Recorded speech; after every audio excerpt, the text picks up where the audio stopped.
Dr. Jacob Lauritzen, and this is Read, Write, and Cite, the show where I teach you how to read, write, and cite for your college classes.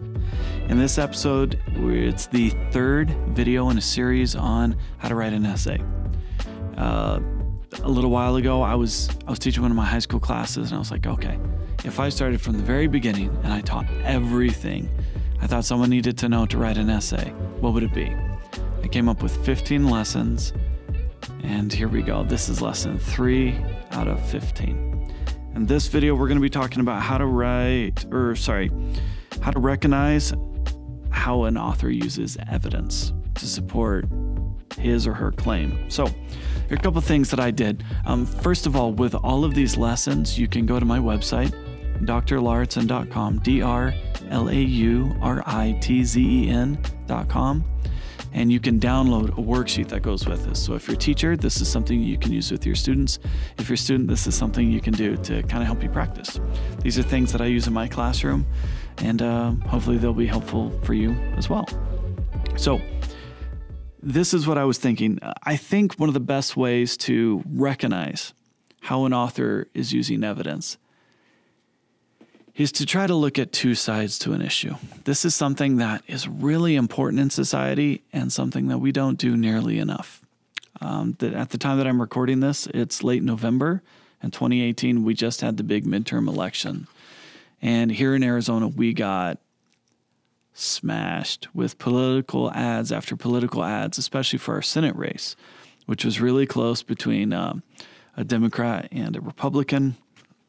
For the longest time, the seat had been controlled by Republicans, and after a recount, it ended up going Democrat this time around. But all that my students saw, who weren't really paying attention to the election, were both of these people are horrible, because that's what the political ads showed. We, as smart readers and members of society, need to be able to look at different sides of an issue, be able to recognize how people are trying to communicate with us, how they're trying to convince us, the rhetoric they're using to make us agree with them. If it's to vote a certain way, to think a certain way, to do something in particular, go buy a product, whatever that their goal is, we kind of have to see through it for what it is and actually look at the evidence that's being presented. So it's important we know how to recognize evidence, and we can kind of tell, okay, just because they said something, does that really mean it's persuasive? Does that actually support what they're talking about? And that's what we're talking about here. So I thought we could do something fun, something that I enjoy, and that is talk about sports. I love sports.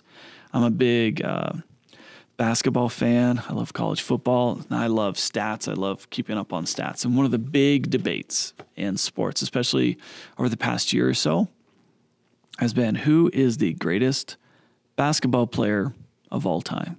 Now, this debate's been around for a long time, but now that Kobe Bryant's retired and there's really no one who matches the skill level of LeBron James, who is currently playing, people are feeling a little more comfortable saying, well, he's definitely the best now. Is he the best ever?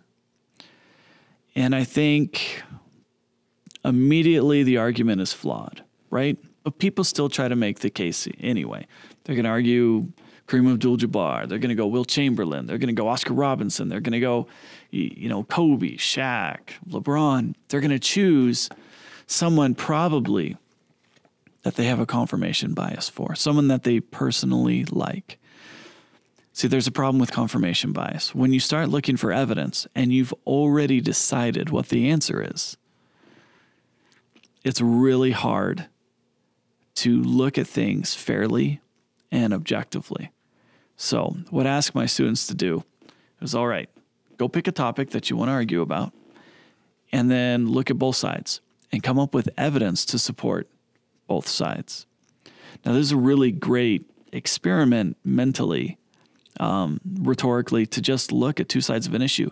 Can you prove both sides correct? We hear the phrase playing devil's advocate, playing the opposite side of an argument, or we talk about thinking about something hypothetically or thinking of things rhetorically, which is what we're talking about here. It's really important that you can look at ideas that maybe aren't yours, that you don't agree with, and can see the value in them. So let's play around with some stats for a bit. Okay, LeBron James. He has been to 9 NBA finals. Out of the 15 years he's played, that's an incredible stat by itself. Michael Jordan, let's compare to Michael Jordan. Michael Jordan went to, unless I'm mistaken, I'm doing this from memory, he went to 6 NBA finals. So LeBron James was able to go more often by percentage throughout his career to a higher number of finals. If you look at those stats and you think that's an important stat to look at, there you go. Of those finals that Michael Jordan went to, he won all 6. LeBron James, on the other hand, won 3 out of his attempts. And that's not nearly as good of a percentage, right? So, boom, okay. For the first stat, LeBron James looks pretty good. For the second stat, Michael Jordan looks pretty good. Of those finals, okay. Michael Jordan had 5 MVPs. LeBron has had 4. Okay. Michael Jordan wins that as well. LeBron was able to win with more than one team. That's a cool stat, but of the 2 teams that Michael Jordan played for, he really didn't play with the Wizards very long. Most of his career was with the Bulls, and then he went off and he did his whole time playing baseball. And so, it's hard to look at the stats objectively when things aren't exactly the same. Also, Michael Jordan completed college before he went and played in the NBA. LeBron James never went to college. He went straight in. So when you look at his age versus his year in the NBA, things are really hard to compare. And that's what makes it difficult to look at 2 sides evenly. For 2 players that both played really well in 2 different time periods, it's really hard to say that one is better than the other. Now, if you look at all-time stats, Michael Jordan is higher on some. LeBron James is higher on other. Michael Jordan has scored more points in his career than LeBron James has, but LeBron is number 5 on the list at the time that I'm recording this, and he's gaining. Michael Jordan did really well in a lot of different stat categories that were important. That was the job he needed to do on his team, but he was a guard. And LeBron, well, he's a forward that plays just about every other position on the court. Today's NBA is different than it was back then. It was a lot rougher. Defense was very different, and now you can't hand check. There's a lot of differences. So trying to compare these 2 sides is difficult. But if you can play this little experiment for a bit, you can look and see both were very great for their times. Both did amazing things. And unless you choose which stat is more important, you can't really choose which one is greater.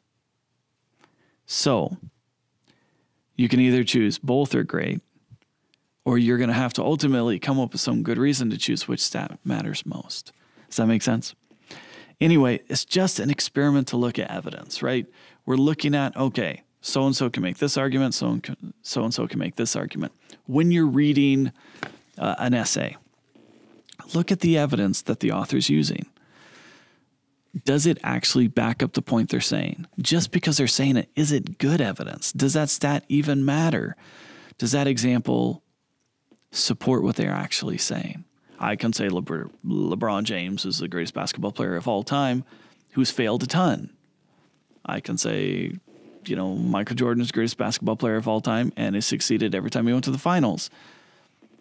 It's all about how you analyze and interpret the value of the evidence. See, the thing about an argument is it's debatable, right? There's going to be more than one side, and it's very rare that there's going to be one objectively correct answer. It's going to come down to opinions. If this wasn't the case, in America, we wouldn't have two political parties that at times feel like they absolutely hate each other, but they all just want the best thing for people in the country. They just have different views on how to accomplish that.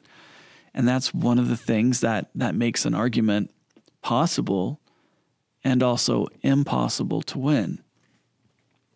It's not just the evidence that we use or how we present it, but the fact that both the speaker and the listener each come to the argument with opinions. And those opinions are going to help them decide what is valuable to them. When someone goes into the polling location, they get there and they see a bunch of bubbles and they're going to start, voting and say who they want.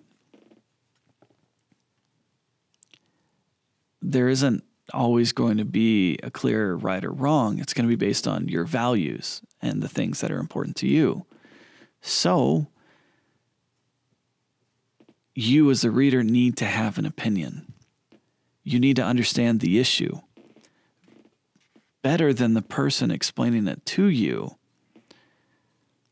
beyond the information that they give you, because then you can understand what they're sharing and what they're not sharing.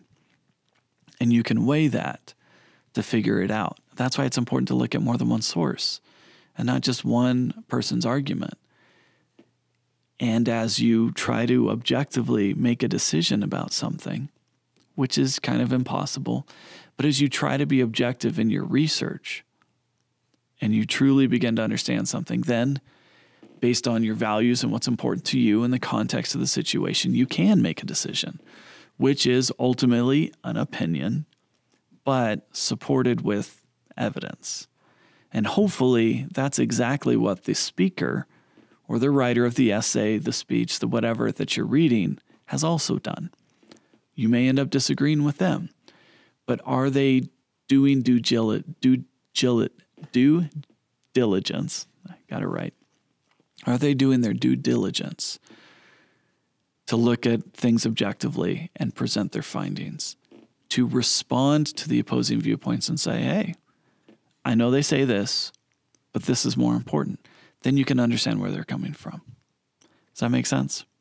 I hope this was helpful. This is kind of how you can look at how people make an argument, especially the evidence that they use. You can kind of do a little rhetorical activity with yourself and begin to understand how this process can work when someone enters it without a predetermined outcome.